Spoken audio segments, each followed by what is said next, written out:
So now we're going to go over a couple of ways of categorizing content on your WordPress website. These are categories and tags, and both of them involve the post medium of information and content on your website. We're going to check out both of them. I've made 4 posts in total, as you can see up here, just to demonstrate some of the capabilities of these things.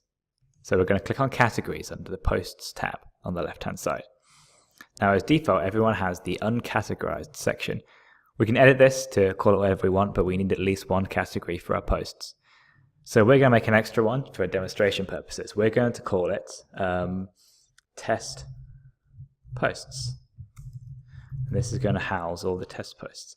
Now you can keep the slug as whatever you want, but this is going to be what's put into the URL for the category section. So we're just going to call it test posts, if I can spell properly. And we're not going to bother adding a description, but you can, and you can put categories underneath categories. So I could put this under uncategorized if I wanted to, but I want this to be a category of its own without being inside another. So we're going to leave it like that. And we're just going to click add new category down here. Now you can see we've got that, and we can delete it because it's not the default. Once we've got that, we're going to add real posts, and we're going to keep the slug in the same vein of real posts, and we're going to keep it as a top level with no parent. We don't really need a description, so we're going to add that as well. Once you've created these categories, we're going to have a quick look at tags. Now the difference between categories and tags are categories are ways that you create boxes essentially for your content to fit in, for your posts to go into. You define them yourself, and they're very rigid, and they're used to create menus and systems.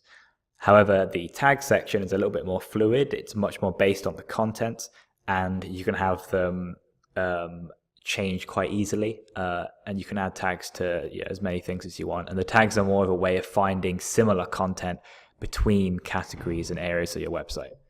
So we can just add the tag test.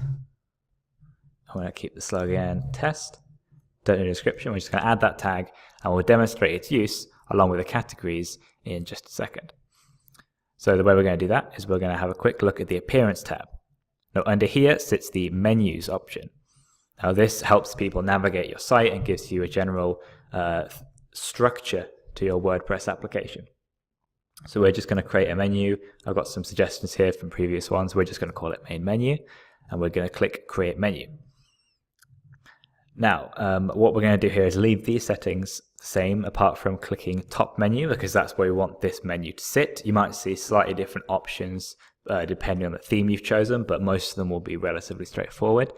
And what we're going to do is add some categories to our menu system. So first of all, we're going to create, what we're going to do is a custom link. The URL is just going to be the hashtag symbol, and the link test is going to be categories.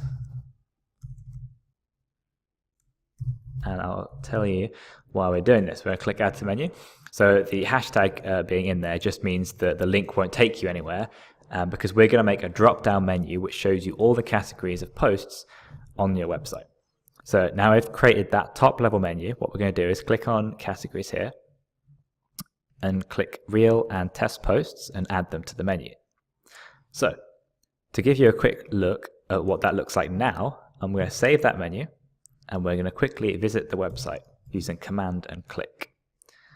Now you can see I have a top menu on the website. I have the posts where they're supposed to be, just on the front page, and I have categories, real posts, test posts. If I click categories, nothing happens. I'm taken to the top page. So what we want to do is make them a drop-down menu. And by doing that, you click and drag one space to the right, these two. Now, if you save the menu, go back to my blog and we'll refresh the page. What this has done has created a drop-down menu here. So if you hover over categories, you can see real posts and test posts. Now, if I click real posts, I'll be taken to the category. However, there's nothing in it at the moment. So what we can quickly do is go back and change that. So under posts, all posts. Now, to change the categories or something, let's click on test post to edit. And at the moment it's in uncategorized, so we're going to remove it from that and add this to our test posts category. And what we can also do is add a tag.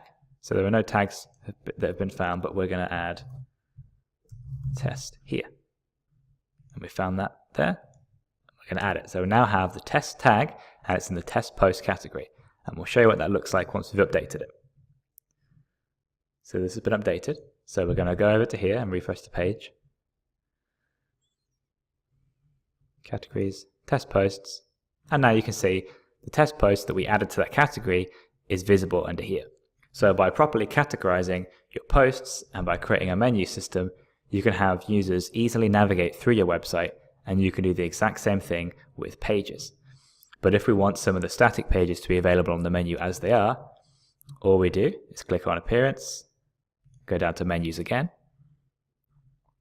and under the Pages tab, which is already open, we can click the pages I've made before, Project 1, Project 2, Contact Me, add them to the menu, and you can see because of the indentation, they're going to be just straight on the menu. So we're going to update, save that menu, click on Refresh, and you can see they're here now.